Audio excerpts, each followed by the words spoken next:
The Arizona summer heat was relentless, but the air inside the small cluttered rental house felt colder than the January wind. I sat at the kitchen table, the divorce decree spread out beneath my trembling fingers. It wasn't just a legal document, it was a map of my ruin. My name is Chloe Hayes. For 12 years, I had been married to Daniel Sterling, a man I believed was building a future with me. Daniel was a brilliant, ruthless operator in the high-stakes world of commercial property development, specifically luxury resort complexes in the southwestern U.S. I had supported his career, managed the household, and critically raised our two daughters, 6-year-old Lily and 4-year-old Emma. When I signed the separation papers 6 months ago, I was operating on Daniel's assurances, "We'll split everything 50-50, Chloe. I'll take care of you and the girls. Just keep things amicable." The final decree proved that amicable was Daniel's code for total annihilation. He had leveraged every single asset we owned, the primary residence in Scottsdale, the savings accounts, the equity in the rental properties, to secure a massive last-minute business loan for his newest resort project, the Pinnacle. Because my name wasn't on the loan documents, the court viewed the debt as solely his business liability. The result: marital home and assets, liquidated or leveraged, leaving me with almost nothing. The debt. The court, in its infinite wisdom, assigned me a fair share of their personal credit card debt and an outstanding second mortgage on a property Daniel had secretly sold, $250,000. Child support. A meager $1,500 a month, barely enough to cover the girls' preschool tuition. The decree stated Chloe Hayes exits the marriage with a net zero balance minus liabilities. I was 35, sleeping on an air mattress in a house I couldn't afford with 2 small children and $250,000 in debt. That evening, Daniel called, his voice smooth and condescending, checking to ensure I hadn't made a scene. "Chloe, look, I know it looks bad on paper, but I'm swamped with the Pinnacle. This is the biggest deal of my life. Once I close this project, I'll send you a generous bonus. You just need to be patient. I left you the car, didn't I?" "You left me the 10-year-old minivan, Daniel," I said, my voice shaking with a cold rage I had never known. "You took the Porsche, the money, and you stuck me with your debt." "Debt is just an opportunity, Chloe. You're smart. You'll figure it out," he drawled, using the same callous dismissal he used for minor construction setbacks. "Focus on the girls. Business is a man's world. Just get back on your feet and be supportive." He hung up, leaving me staring at the phone, the rage solidifying into a block of pure industrial steel. He thought I was just the supportive wife, incapable of understanding his man's world. He didn't know that for 12 years, I hadn't just raised his children. I had run the background operations of his business. I had silently managed his investment portfolio, vetted his suppliers, and most crucially, I had written every single one of his successful marketing proposals for his early projects. I knew his business model, his network, and his weaknesses better than he did. I looked at the framed photo of my daughters on the table. They deserved more than this cramped house and my constant anxiety. Daniel had taken my past, my savings, and my security. He had left me with nothing but a devastating debt and 2 powerful tiny reasons to fight. 4 years later, September 2029. The view from my office was the opposite of Daniel's desert complexes. It was the glittering, organized chaos of the Las Vegas Strip. I was no longer just Chloe Hayes, the abandoned wife. I was Chloe Sterling. I kept the name because it was recognized in the industry. CEO and founder of Zenith Developments. Zenith was not just another development firm. We specialized in boutique, eco-conscious, mid-sized resort properties built entirely off-site, using modular construction, a fast, efficient, and cost-effective method Daniel had always dismissed as cheap and tacky. Zenith's success was meteoric. Our speed and sustainability record made us the darling of investors looking for a quick, ethical return.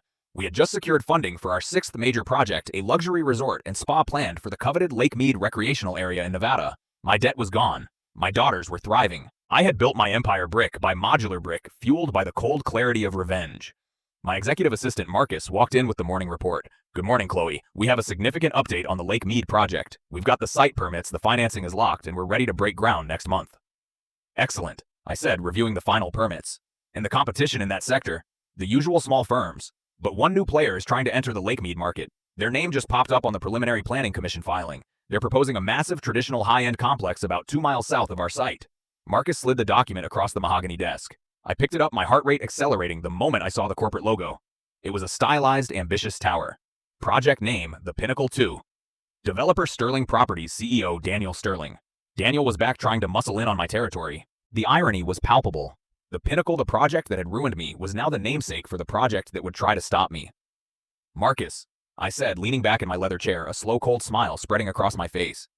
"I want everything on Daniel Sterling's financials, his network, and his current liabilities. Dig deep into the Pinnacle 2's financing. I want every weakness exposed." "Are we worried about him, Chloe?" Marcus asked. "Worried?" I scoffed, standing up to look out over the glittering city. "No. I spent 12 years funding his success and 4 years building mine. He thinks business is a man's world. I'm about to teach him that Zenith is his new reality." I picked up the Planning Commission filing and circled his name. Daniel Sterling is no longer my ex-husband. He is now my biggest competitor, and I know exactly how he operates. The Lake Mead project wasn't just my 6th development. It was my tactical war game. Daniel's project, the Pinnacle 2, was an unnecessary threat. Nevada was my territory now, and he needed to learn the boundaries. I called an urgent meeting with Marcus, my head of finance, and Rebecca, my lead corporate strategist. Daniel Sterling is trying to finance a massive traditional build 2 miles from our site. I began projecting the Pinnacle 2's glossy but overambitious plans onto the conference room wall. He's operating on the same outdated model: massive land purchase, slow construction, and high overhead. It requires tremendous capital and patient investors. Marcus tapped the financial analysis. His preliminary funding is shaky. He's relying heavily on a Series C round from the Titus Group. They specialize in old-school, high-risk desert developments. They bankroll prestige. I know the Titus Group, I said, a cold memory surfacing. They were Daniel's silent backers on the original Pinnacle. They love a grand vision, but they hate two things: competition and public scandal. We are the competition, Rebecca pointed out. We are better than the competition. I corrected, a sharp edge to my voice. We have the speed, the sustainability angle, and the modular construction allows us to break ground and start generating revenue far earlier than his slow concrete method. So what's the move? Marcus asked. I smiled a predator smile. We don't attack his construction, we attack his confidence. Daniel is arrogant. He never bothers with due diligence on small legal details. He always delegates liability, just like he did in our divorce. I pointed to a specific note on the Titus Group's public profile. Titus is notoriously sensitive about any development that might impact the protected Nevada wildlife corridors. It's a key part of their corporate responsibility pitch, however hollow. And the Pinnacle 2 site? Rebecca asked, catching on. I need you to quietly dig into the original zoning paperwork for that land, Rebecca. Daniel probably bought it cheap because of some obscure ecological restriction he overlooked. Find the flaw. Find the wildlife impact report he skipped. Something small, something easily correctable, but something that forces a public planning commission hearing. I leaned forward. Then I want you to leak that information anonymously to the 3 biggest environmental action groups in Nevada. We don't challenge Daniel. We let the protesters and Titus's own internal compliance team do the job for us. Delay and embarrass. That's the Zenith strategy. The strategy worked perfectly. Within a week, Daniel's project was stalled. The environmental groups, armed with the precise zoning information I provided, filed an injunction. The Planning Commission was forced to schedule a public hearing to review the Pinnacle 2's ecological impact. The resulting publicity was disastrous for Daniel.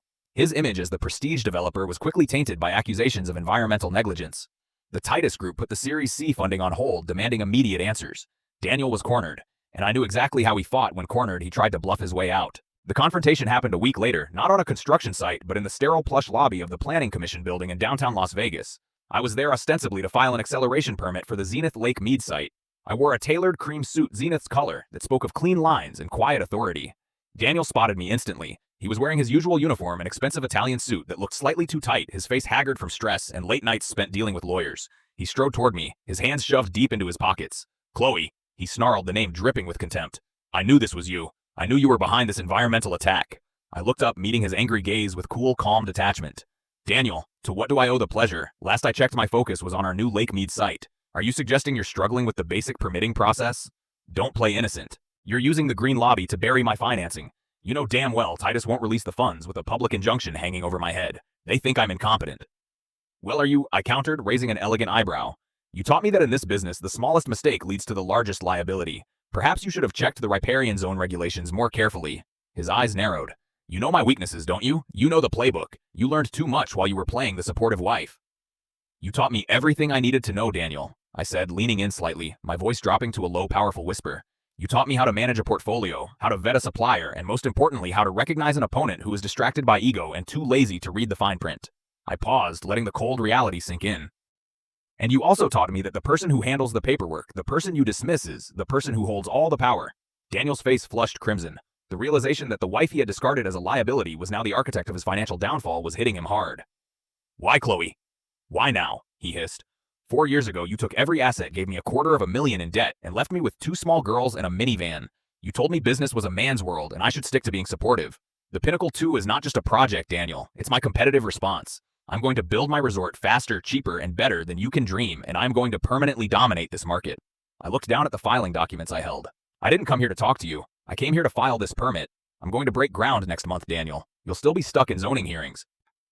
I gave him a crisp, professional nod and walked past him, heading toward the filing counter. I left him standing alone in the plush lobby, the realization of his new devastating reality crashing down around him. He was no longer just my ex-husband. He was my rival, and I had just delivered the first decisive blow. Daniel Sterling wasn't one to concede a loss gracefully. The public injunction forced by the environmental lobby was a setback, but it only intensified his malice. He couldn't attack Zenith's finances directly, so he attacked its reputation, aiming for the heart of our competitive advantage: modular construction. Reports from Marcus indicated Daniel was mobilizing his old contractor network, spreading a coordinated campaign of misinformation. The rumors were vicious and specific. Zenith's prefabricated units can't handle the shifting desert soil, and modular assembly compromises structural integrity under high wind loads. This wasn't just noise. It was an attempt to create genuine fear in the resort industry, which prized permanence above all else. If investors believed Zenith was cutting corners on safety, my entire business model would collapse. The rumors are hitting the trade press, Chloe, Marcus reported, showing me a flurry of comments on an industry forum. They're calling us Lego luxury. Daniel's using his history to create doubt. He's using fear, not fact, I corrected, tapping the screen. Daniel knows that modular construction is structurally superior to stick-built construction because the units are engineered for transport, but fear is contagious. What's the counter? Asked Rebecca. We can't just issue a press release saying we're safe. We need proof. That evening, I returned to my rental house, a place that despite the debt being paid off, I still associated with desperation. Lily 10 and Emma 8 were doing homework at the kitchen table. Seeing them focused and secure was the only antidote to the stress of Daniel's constant attacks. Mom, look. Emma held up a drawing. It's a really tall hotel. Is Zenith going to build one like this? We're going to build one even better. I promised, sitting down. Lily, the more perceptive of the two, put down her math book. Is Dad still trying to stop you from building things? The directness of the question startled me. I had shielded them from the financial ruin, but not from the existence of the rivalry. Your father and I are competitors, honey. We just have different ideas about how to build the best resorts, I explained carefully. He builds the old way. We build the smart way. The smart way is better, Lily declared firmly, because you're the smartest. Her unquestioning confidence was the anchor I needed. Daniel was attacking my business, but my motivation was standing right in front of me. I wasn't just building resorts. I was building a secure future for them, one Daniel could never dismantle. The next morning, I executed the counterattack, which I called Project Transparency. I knew Daniel's Achilles heel, his aversion to any financial outlay not directly related to concrete returns. He would never invest in proactive public safety testing. I didn't try to stop the rumors. I harnessed them. First, I reached out to a nationally recognized independent structural engineering lab based at the University of Nevada, Las Vegas, UNLV. I want you to take one of our finished 3-story Zenith modules, the exact unit designed for the Lake Mead site, and subject it to a series of extreme televised stress tests, I instructed the lab director. Simulated earthquake, high-velocity wind, the director asked, excited by the unusual request. Everything, I confirmed. And I want live camera feeds running 24/7 on the UNLV campus, accessible to the public, the press, and every trade publication Daniel subscribes to. Second, I initiated the PR campaign. We purchased full-page ads in the Las Vegas Review-Journal and major industry magazines featuring Zenith's sleek logo and a single defiant headline, Zenith inviting criticism, demanding proof. The ad detailed the time and location of the UNLV stress tests, publicly challenging Daniel's anonymous smear campaign. The public spectacle was set. On the day of the first test, the simulated Richter 7.0 seismic event, Zenith hosted a media breakfast near the testing facility. The press turnout was massive. Daniel predictably did not attend, but his absence spoke volumes. I stood before the cameras beside the pristine multi-ton modular unit strapped into the massive shaker table. My competitor Daniel Sterling and his network have suggested that modular construction is fragile. I stated, looking directly into the lens. I am here today not just to counter rumors, but to set a new standard for transparency and safety in the industry. Daniel relies on paper reports. Zenith relies on public proof. I gave the signal. The shaker table activated. For a full minute, the 3-story module, which would eventually house the Lake Mead spa suites, rattled violently, subjected to forces far exceeding any natural event in Nevada history. The walls groaned, the floorboards shifted, but when the test stopped, the unit was structurally intact. Not a single crack appeared in the internal drywall. The cameras zoomed in on the integrity report. The results were flawless. The modular unit, built with reinforced steel cages and cross-laminated timber, had passed with flying colors. The next day, the headlines didn't mention Daniel's rumors. They celebrated Zenith's commitment to safety and innovation. The Titus Group, having seen the dramatic display of structural integrity, quickly reached out to Marcus. They weren't calling to finance Daniel. They were calling to inquire about partnership opportunities with Zenith. I had neutralized the attack, but the rivalry was far from over. Daniel, humiliated and now facing the potential loss of his crucial investor, was about to become far more dangerous. Daniel's humiliation over the structural integrity tests fueled his desperation. He realized he couldn't compete with Zenith on innovation or transparency. His strategy shifted from public relations to economic sabotage. Rebecca, my strategist, brought me the news. The modular construction industry relies heavily on a few key specialized suppliers. Daniel is targeting steel core fabrication, our exclusive supplier for the custom reinforced chassis. How? I asked, leaning over the sitemap of the Lake Mead project. They have a bulletproof contract with us. Daniel is using his network, his old-school good old boy connections, Rebecca explained. He leveraged a massive all-cash down payment to a smaller competitor of steel core Desert Steel for a project he doesn't even have permits for. This move is designed purely to choke the regional supply chain for steel core's raw materials, effectively raising their costs and causing mandatory delays for us. He's making a loss just to hurt us, I observed. Classic Daniel, always willing to burn a bridge if he thinks he can steal the lumber. The timing was critical. Zenith was poised to receive the first shipment of chassis units next week. Any significant delay would push back our groundbreaking, costing us millions and, more importantly, tarnishing our reputation for speed. We need to find the pressure point in his supply chain, Rebecca. Something that will force him to back off Desert Steel immediately, I instructed. I didn't need a complex corporate investigation. I needed to remember the man I was married to. For 12 years, I had handled Daniel's personal accounts, not just the household budget, but the private investments he kept hidden from his partners. I knew the subtle patterns of his financial anxiety. I called Marcus, my head of finance. Marcus, I need you to quietly access the public records for Daniel Sterling's private holding company, Sterling Legacy Trust. Don't use Zenith's IP. I want his property acquisition history from 4 years ago, right after our divorce. Marcus was cautious. Chloe, that's deeply personal and barely legal. Just pull the public records, Marcus. I'm not asking for his bank statements. I'm looking for a pattern. I remember one specific acquisition. He was obsessively proud of a high-value protected piece of land on the coast of Baja, Mexico, meant for his retirement resort. I remembered him bragging about structuring the deal to avoid capital gains tax, a process that involved rapid turnover and leveraging the property's value against an active business line. He used the proceeds from selling our marital home to purchase that land. I explained, the memory vivid. He was paranoid about the IRS tracking it. I need to know if he attached the Baja property as collateral for the Pinnacle 2 Series C funding. Marcus delivered the report within hours. The findings were exactly as I suspected. Daniel, desperate to impress the Titus Group and secure the massive Series C funding, had leveraged his only liquid non-business asset, the Baja Landas, personal collateral for the loan. The collateral was listed under the Sterling Legacy Trust. And here was the crucial detail: to protect the land from potential IRS scrutiny over capital gains. Daniel had structured the trust with an obscure clause. Any significant verifiable financial injury or breach of contract exceeding $500,000 to any entity with an existing exclusive contract in the current fiscal year voids the collateral protection and subjects the asset to immediate liquidation by the lender. Daniel is using Desert Steel to injure Zenith. I said, a slow, predatory calculation forming in my mind. And Zenith has an exclusive contract with Steelcore, which Daniel is actively trying to damage. I had my trap. It wasn't about suing Daniel directly. It was about weaponizing his own sloppy legal structure against him. I called Rebecca. I need you to contact the Titus Group's head of legal, Ms. Anya Sharma. I want a meeting in 48 hours. This must be discreet and official. The meeting took place in a private office in Titus Group's downtown Los Angeles headquarters. I was alone, facing Ms. Sharma, a stern, sharp-eyed attorney. I didn't waste time on pleasantries. I laid out the facts not as a competitor but as a witness providing evidence of financial risk. Ms. Sharma, your client Daniel Sterling is actively attempting to sabotage Zenith Development's supply chain by misdirecting resources through a third-party, Desert Steel. I stated calmly, sliding over documentation detailing the connection between Desert Steel and Daniel's funding. That's competitive maneuvering. Ms. Sharma replied, unimpressed. It's more than that. I countered, sliding over the second document, the collateral agreement for Sterling Legacy Trust, and the specific clause regarding $500,000 in verifiable financial injury. Zenith's contract with Steelcore is for $80 million. Daniel's actions have already caused an estimated $600,000 in mandatory verifiable delay costs, which Steelcore will pass directly to us as a contractual breach penalty. We will be suing Steelcore for that breach. Ms. Sharma's eyes widened. Wait, you're going to sue your own supplier? Precisely. I confirmed. We will sue Steelcore for $600,000 in damages. Steelcore will in turn sue Desert Steel for the costs associated with Daniel's supply choke, and Desert Steel's liability will trace directly back to Daniel Sterling's actions. I leaned forward, delivering the final devastating logic. The moment we file that lawsuit against Steelcore, our exclusive partner, Daniel's actions will have caused a verifiable $600,000 injury to an exclusive contracting entity, effectively voiding the collateral protection on the Baja land. The land you hold as personal collateral, Ms. Sharma, will be instantly subject to liquidation, not by Daniel, but by you. I let the implications sink in. Daniel's beloved Baja property, his secret retirement fund, was now at risk, not because I sued him, but because I sued myself. Daniel Sterling is a desperate man, Ms. Sharma, I concluded. He is risking your collateral to win a personal vendetta against me. He is no longer a sound investment. End his contract with Desert Steel immediately, or you risk losing his only remaining liquid asset. Ms. Sharma didn't need convincing. She simply picked up her phone and made a single, terse call. The sabotage was over. Daniel had not only failed to stop Zenith, but had unintentionally placed the neck of his own private wealth in my noose. I left the Titus Group offices knowing that I had won the strategic battle, but I had yet to face Daniel's inevitable enraged reaction.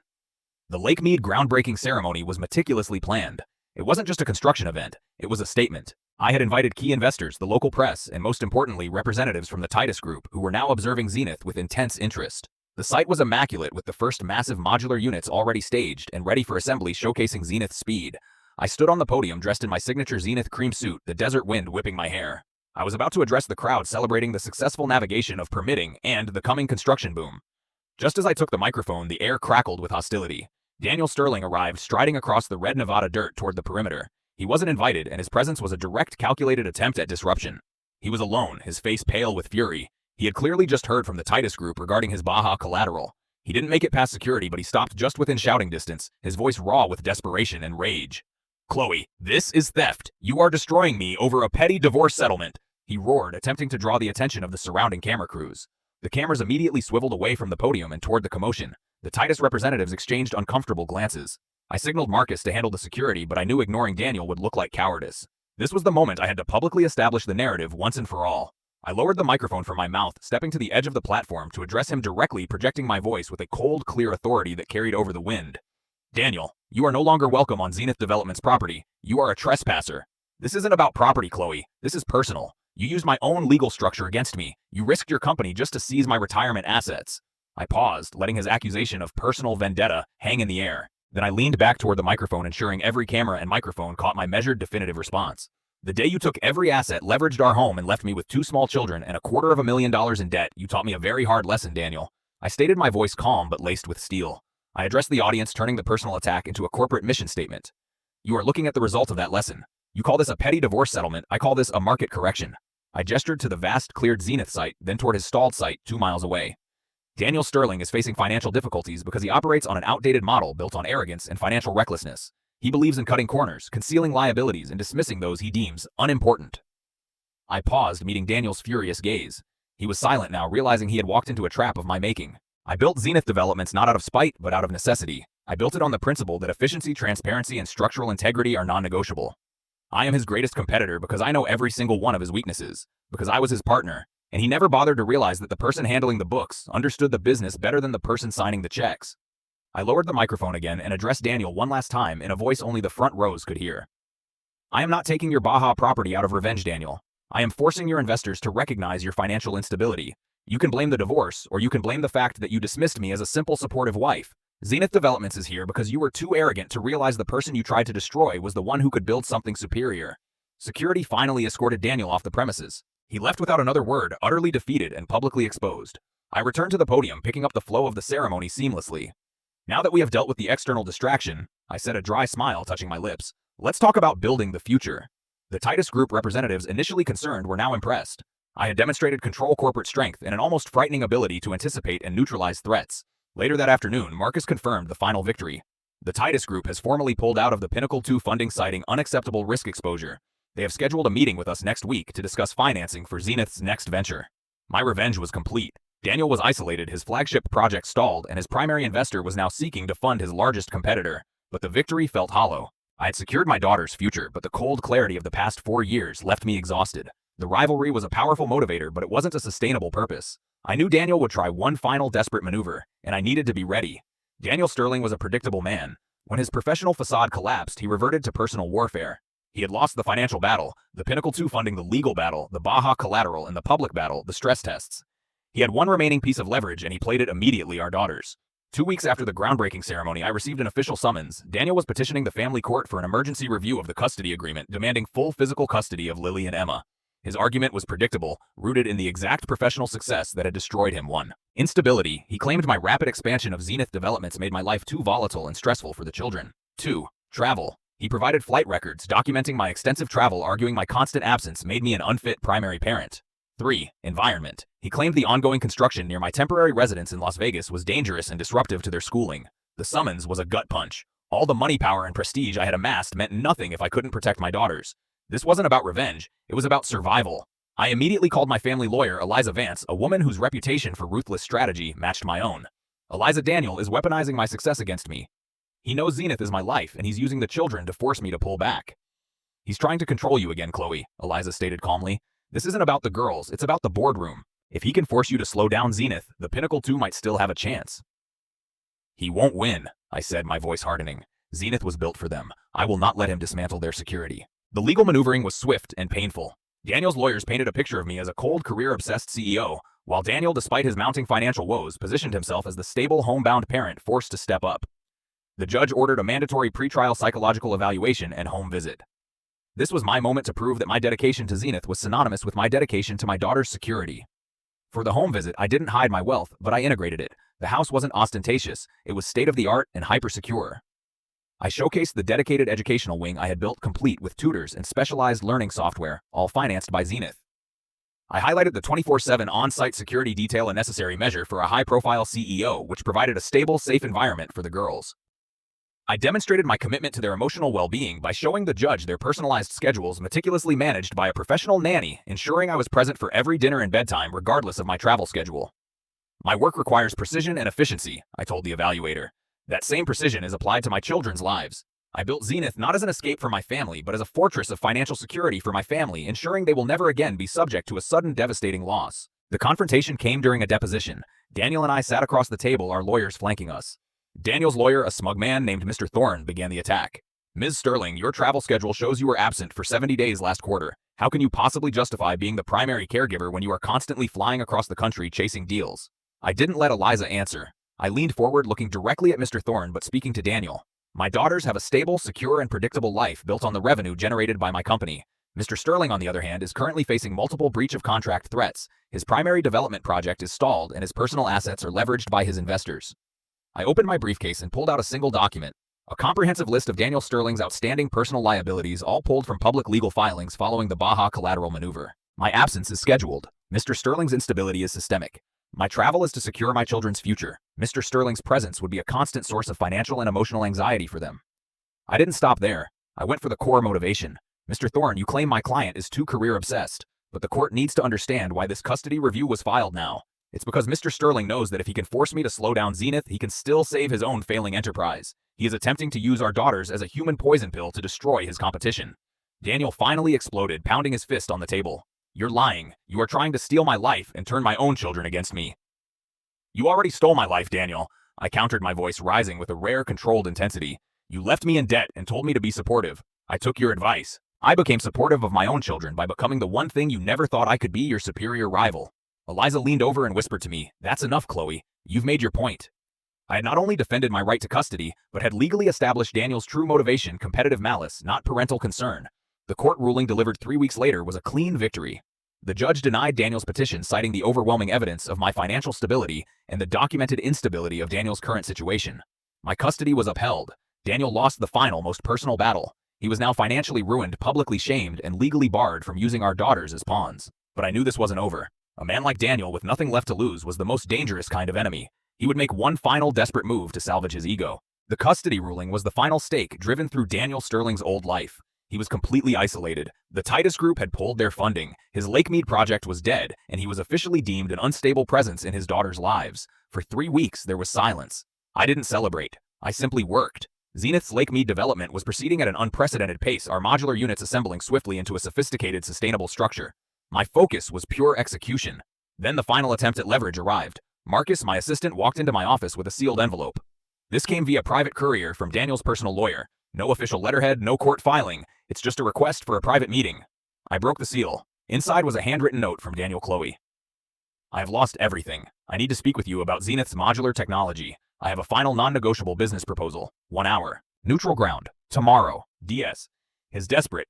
I observed, tossing the note onto my desk. Why would he want my technology? He spent 2 decades calling it cheap and tacky. Because he has nothing left to sell but his ego, Marcus replied. If he can acquire your modular patents, he can potentially restart his career under a new name, claiming he adapted to the market. Scheduled a meeting, I decided. I need to know the price of his final surrender, but I want it on Zenith territory, my conference room, tomorrow at 10 a.m. Tell him to arrive alone. The next morning, Daniel walked into the gleaming 30th floor conference room of Zenith Development's headquarters. The space was all glass and white marble, a stark contrast to the dusty construction sites he was used to. He was visibly older, his expensive suit rumpled, his eyes haunted by defeat. I sat at the head of the long table. He sat opposite me, the distance feeling like a chasm. Thank you for seeing me, Chloe.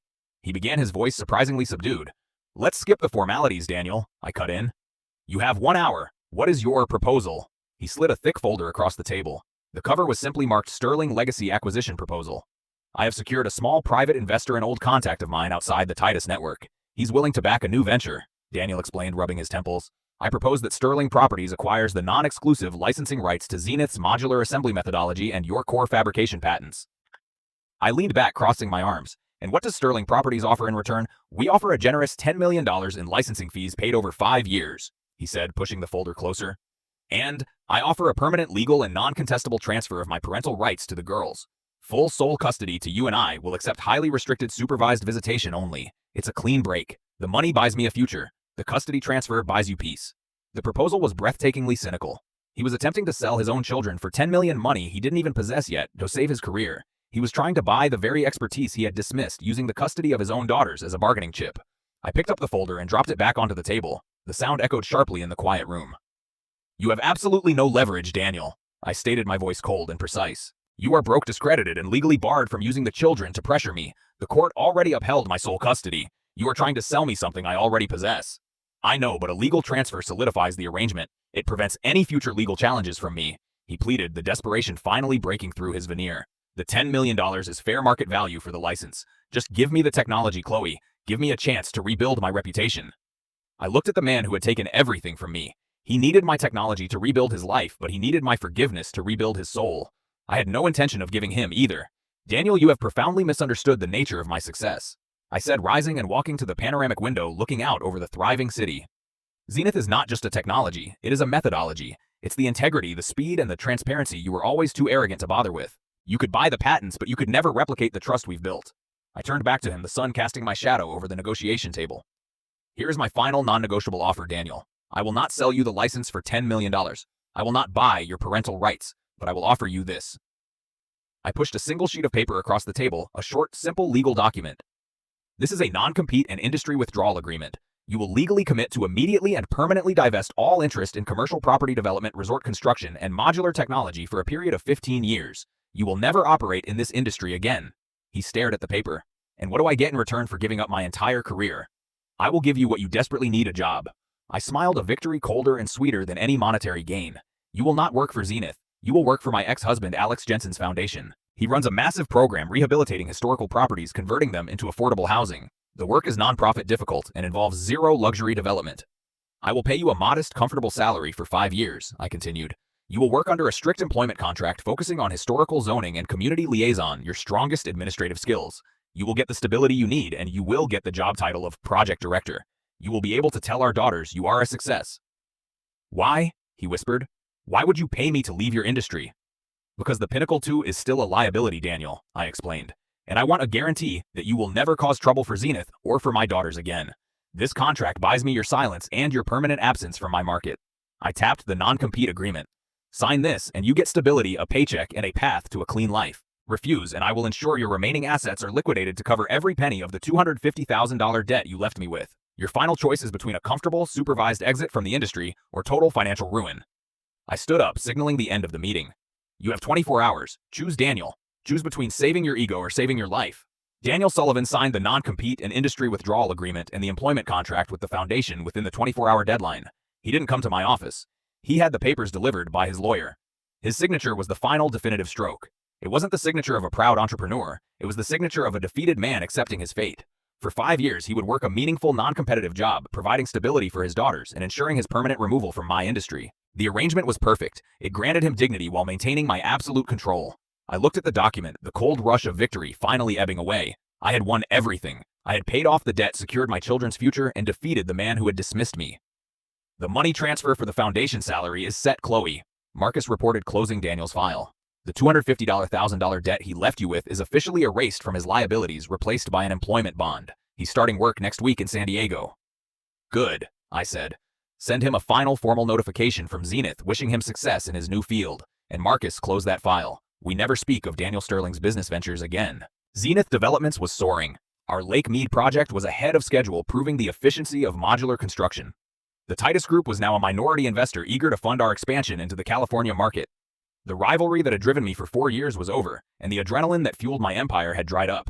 I realized I needed a new foundation for my life, one that wasn't built on the bedrock of revenge. My mother's distant memory of me as a bitter little girl still stung, and my ex-husband Alex was the key to moving past that. I booked a flight to San Diego, where Alex Foundation was rehabilitating an old naval housing complex into affordable units. I didn't tell him I was coming. When I arrived at the construction site, the contrast with my Zenith projects was stark. It was messy, human scale, and buzzing with focused effort. Alex, dressed in dusty work clothes, was directing a crew. I watched him from a distance. He was patient, collaborative, and entirely driven by purpose, not profit. "Chloe." Alex turned and saw me, a look of surprise and genuine warmth on his face. "I need a job," I said, walking over to him. He laughed. "You're a CEO, Chloe. You own the companies that build these projects." "I've built 6 resorts," I countered. "But I haven't built a home in years. I need to remember what it's like to build something purely good. I saw Daniel's contract. He's starting here next week, isn't he?" "Yes." Alex confirmed, his smile fading. It was an unusual request, but his background is perfect for liaison work. He seems humbled if exhausted. He is. He is paying his penance, I stated. I need to ensure that the man who taught me about failure is surrounded by the kind of success he never allowed himself to achieve. I looked at the construction site, then back at Alex. I want to be your lead pro bono engineer on this project. I'll handle the architectural logistics and the material sourcing. I'll be here every Friday until it's done. Alex nodded, understanding that this wasn't charity, it was my therapy. Welcome aboard, Chloe. We could use your precision. My life began to bifurcate. 5 days a week, I was CEO Chloe Sterling, running a multi-million-dollar corporation. Every Friday, I was simply Chloe, the engineer, working alongside Alex and the foundation crew focused on wiring, plumbing, and structural integrity for families in need. The contrast was healing. At Zenith, I used my power to defeat my rival. At the foundation, I used my power to build community. The turning point came when Alex and I were alone, late one Friday, reviewing structural plans for a seismic retrofit. You know, when we were married, I always saw you as a force of nature, Chloe, Alex murmured, looking at the complex blueprints I had drawn. But I realized that force was always aimed outward, fighting an opponent. Now it's aimed inward, building your own peace. I built my company on spite, I admitted quietly. It was a powerful motivator, but a terrible foundation for a life. Spite gets you out of debt, Alex noted. Love builds a home. He put down the blueprints and looked at me, his gaze gentle. You are not the woman Daniel left Chloe. You're the woman who conquered him. Now, what are you going to conquer next? The answer was simple, and it had been staring me in the face for years. I want to build a home, I said, my voice thick with emotion. A real one, with Lily and Emma, and with someone who understands that the strongest structures are built on mutual respect and shared purpose. Alex smiled, and this time the future felt vast and unburdened by the past. My revenge was complete. Now the construction of my real life could finally begin. The paperwork was completed. Daniel was gone, commencing his employment with Alex's foundation in San Diego. The threat of litigation, sabotage, and emotional blackmail had been neutralized, replaced by the quiet hum of Zenith's success. The Lake Mead Resort was nearing completion, ahead of schedule and under budget, a shining testament to the superiority of modular construction and transparent management. The Titus Group was now fully funding Zenith's latest expansion into California, effectively blacklisting Daniel from the lucrative southwestern development market. My war was won. I stood in my CEO office, looking out at the city. My focus had shifted entirely. I was still running Zenith, but my daily drive was no longer the need to conquer Daniel. It was the joy of working with Alex's foundation every Friday. The renovation of the naval housing complex in San Diego was proving to be a challenge, but a deeply rewarding one. I was using Zenith's logistics and supply chain efficiency to accelerate the nonprofit work, marrying my corporate power with genuine community purpose. One Friday, I was on the San Diego site, dressed in work boots and a hard hat, reviewing a structural retrofit with Alex. You know, the speed at which you source this high-grade steel is ridiculous, Chloe, Alex commented, admiring the material. Daniel's old firm couldn't get this in 3 months. Daniel taught me that the person who controls the supply chain controls the industry, I replied, running a gloved hand over the steel beam.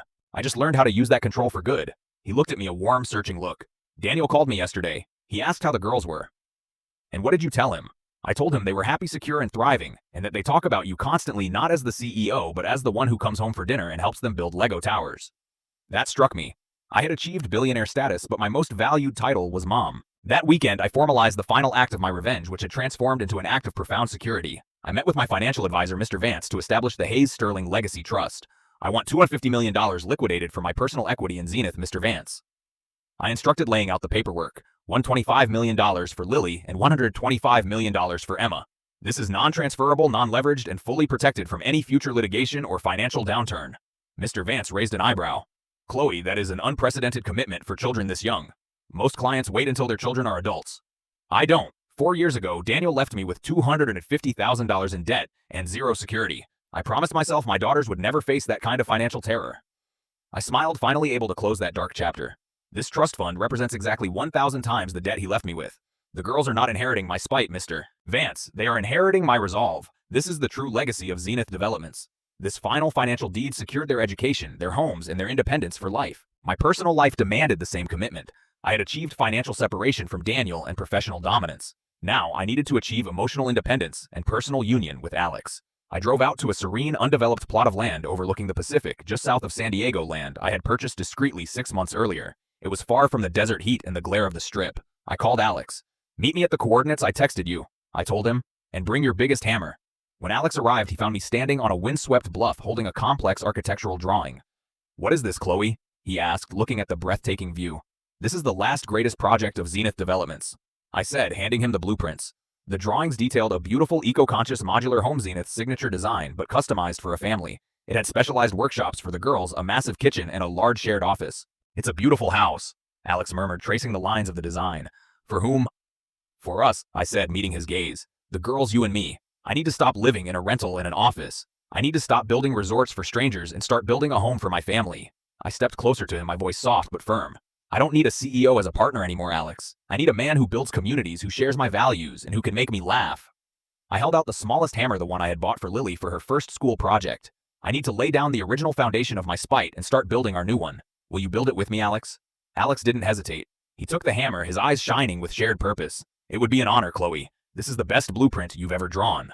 We stood on the empty land, the Pacific wind blowing away the last vestiges of the desert dust and the old bitterness. My revenge had been sweet, but the future built on love and shared purpose promised to be infinitely sweeter. The Lake Mead Resort. The Zenith Oasis opened with a flawless grand ceremony exactly on schedule. It was a triumph of engineering and execution, a tangible monument to what resolve, precision, and modular design could achieve. Daniel Sterling's abandoned scrubland plot 2 miles away served as a silent, dusty memorial to his failure. I stood on the roof terrace during the opening gala, looking out at the sunset over the manufactured lake. Marcus and Rebecca were beside me, rightfully basking in the victory. The Titus Group is already begging us to start the next project, Chloe, Marcus said, beaming. They're calling you the Oracle of the Southwest. We've completely changed the industry's perception of luxury construction. The industry needed a correction, I said, raising my glass. Zenith provided it. Later that evening, I made my final formal professional move. I gathered my executive team and announced my decision to step back from the day-to-day operations. I am officially naming Marcus as the new CEO of Zenith Developments, effective immediately, I announced. Rebecca will move into the COO position. My role will shift to Chief Strategy Officer CSO, focusing solely on long-term vision technology acquisition and ethical compliance. The change was seamless. I had built a company that didn't rely on my daily presence, a structure built on competence, not ego. The true power was in the methodology, not the title. My focus was now entirely on the coastal plot south of San Diego, the blueprint for tomorrow. Lily and Emma were ecstatic. They spent weekends hiking the bluff and sketching the layout of their new rooms. They had finally grasped the concept that their mother, the CEO, was personally building their home, brick by modular brick. The design was beautiful, a sustainable 3-module structure blending concrete and timber engineered to withstand the strong Pacific winds. I used my Zenith connections to source the best materials, but the actual construction was personal. I was out on the site every weekend working alongside Alex and a small, dedicated crew. I was doing the hands-on work I had never allowed myself while running the empire, laying foundation, running conduits, and assembling the structural framework. One Saturday, while Alex and I were installing a massive panoramic window overlooking the ocean, he noticed my ring finger. You're not wearing the old ring, Chloe, he observed gently. The wedding ring Daniel had given me, the one I had stopped wearing immediately after the divorce, had been sitting in a safety deposit box for years. I melted it down. I confessed. I sold the metal and donated the proceeds to Alex's foundation. He smiled. A true act of closure. The old structure is gone, I confirmed, looking at the solid steel frame of our new house. I need a new foundation. I took a small, simple platinum band from my pocket. It wasn't flashy or enormous. It was minimalist and sturdy, reflecting the ethos of Zenith. Alex, I said, putting down my tools. I spent years proving I could conquer a rival. Now I want to prove I can build a life. Not a partnership based on convenience, but a genuine shared home based on love and respect. This isn't a proposal for marriage yet. It's a proposal for a shared blueprint. He took the ring, his eyes shining with understanding. The best structures are built on mutual integrity, he quoted, echoing a line I often used in my Zenith investor pitches. I accept the blueprint, Chloe. He slid the ring onto my finger. It fit perfectly. The final, deeply personal piece of closure came 2 months later on a Tuesday afternoon. I was at the foundation site in San Diego working with a team on a zoning issue. Daniel Sterling, the project director, approached me. He looked thinner, healthier, and his clothes were clean but utilitarian, the uniform of a man finally committed to honest, non-competitive work. Chloe, he said, his voice flat, I need your sign-off on the historical preservation variance. We spoke only about work now. The rivalry was a professional non-entity, and the personal history was a respectful silence. As he handed me the file, he noticed the platinum band on my left hand. He paused, his gaze fixed on the simple, powerful design. It looks solid, he observed quietly. It is, I agreed. He hesitated, then cleared his throat. I just wanted to say, you were right, Chloe, about everything. About the modular construction, about the ethics, and about me. This work. It's difficult, but it's meaningful. I'm actually paying my taxes and helping people. He looked at me, a flicker of the old charisma now repurposed in his eyes. You built an empire out of nothing. That's a hell of a thing to teach your children. Thank you. It wasn't forgiveness, and it wasn't reconciliation. It was a mature final acknowledgement of my strength delivered in the context of his own redemption. You taught me my strength, Daniel, I replied. You gave me the debt, and I turned it into capital. We are even. He nodded, accepted the signed variance, and walked away back to his work. I watched him go, no longer feeling anger, but a vast, liberating indifference. My revenge was truly complete. I walked out of the foundation office and headed toward my car. I was no longer the desperate wife seeking security or the furious CEO demanding justice. I was Chloe Hayes, a woman who had built a billion-dollar legacy, not on spite, but on the enduring strength of her own resolve, a resolve she was now dedicating entirely to the construction of her happiness. I drove home ready to build my life.